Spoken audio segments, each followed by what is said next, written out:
Eggs are even mixed with the feed of livestock, अर्थात जो चारा खाने वाले पशु हैं उनके भोजन में एंटीबायोटिक को भी मिक्स कर दिया जाता है, ताकि उनके चारे में, उनके भूसे में अगर कोई कीटाणु उनके अंदर चला जाए तो उनको नुकसान ना पहुंचाने पाए।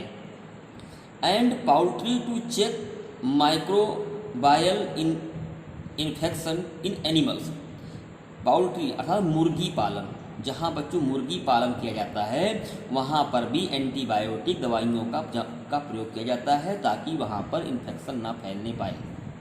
आगे देखें, they are also use to control many plant diseases, ये दवाइयाँ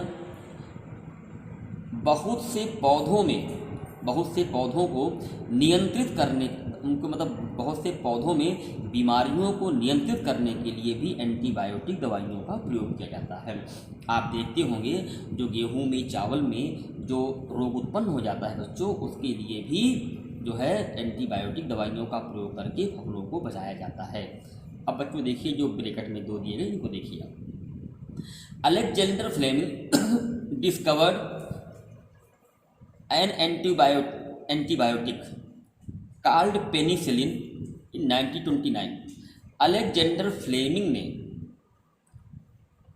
1929 में एंटीबायोटिक की खोज की, जिसे पेनिसिलिन कहा गया। जो एंटीबायोटिक खोज की उसको बच्चों पेनिसिलिन कहा गया। Penicillin is being used for curing many disease, penicillin का प्रयोग बहुत सी बीमारियों के इलाज में इसका प्रयोग किया जाता है। किसका? पेनिसिलिन का। अब बच्चों ये देखिए, वेरी वेरी इंपॉर्टेंट, रिमेंबर, याद रखें कि antibiotic should be taken only on the advice of qualified doctor. तो एंटीबायोटिक दवाइयों का योग डॉक्टर की सलाह से ही लेना चाहिए। Clear? Also you must finish the course prescribed by the doctor. Also means भी, यू मीन्स आपको, फिनिश मीन्स समाप्त करना चाहिए, मस्ट मीन्स अवश्य, प्रिस्क्राइब माने बताए गए। डॉक्टर ने जो कोर्स आपको बताया है उसी के अनुसार आपको दवाइयों को फिनिश करनी चाहिए। इफ़ यू टेक एंटीबायोटिक, यदि आप एंटीबायोटिक लेते हैं, व्हेन नॉट नीडेड, जब आपको एंटीबायोटिक की आवश्यकता होती तब भी आप, जब आपको एंटीबायोटिक की आवश्यकता नहीं होती है तो भी आप एंटीबायोटिक लेते हैं कभी कभार। You help bacteria in your body, तो आप अपनी शरीर में बैक्टीरिया की सहायता लेते हैं। डेवलप रेसिस्टेंट टू देम, और आपके शरीर में प्रतिरोधक क्षमता उत्पन्न हो जाती है। अर्थात जो आप दवाई लेते हैं एंटीबायोटिक, जो आपके शरीर में वायरस, जो कीटाणु होते हैं उनसे लड़ने की जो क्षमता होती है तो एंटीबायोटिक दवाइयों में होती है, और वो एंटीबायोटिक जो दवाइयाँ होती हैं आपके कीटाणु को मार देती हैं जो आपके शरीर में होता है। नेक्स्ट टाइम, अगले बार, व्हेन यू फॉल इल, जब आप बीमार पड़ते हैं, एंड नीड दीज एंटीबायोटिक, और इन एंटीबायोटिक की आवश्यकता होती है, they would be less effective, तो ये कम प्रभावशाली होती है।